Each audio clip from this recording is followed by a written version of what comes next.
Address లేదు బైబిల్లో. ఈరోజు కృపలో తొలగిపోకూడదు. అబ్రాహాము నిలిచిన కృపలో.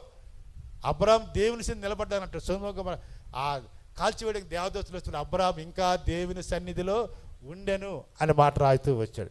నిలబడ్డాడు అబ్రాహాము, తొలగిపోలేదు.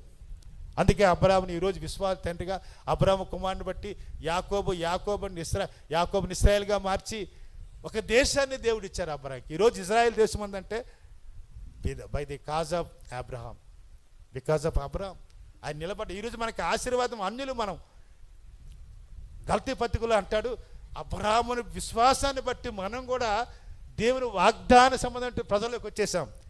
మునుపు అవిధేయులమి, పౌరులు దేవుని సహపౌరులు కాకపోయినా దేవుడు తన పౌరులుగా చేశాడు మనల్ని. దేవుని కానీ క్రియల వల్ల కలిగింది కాదు అతిశయించడానికి. దేవుని కృప ద్వారా మాత్రమే, దేవుని యొక్క రక్తం ద్వారా మాత్రమే మనం ఈ రీతిగా చేయబడి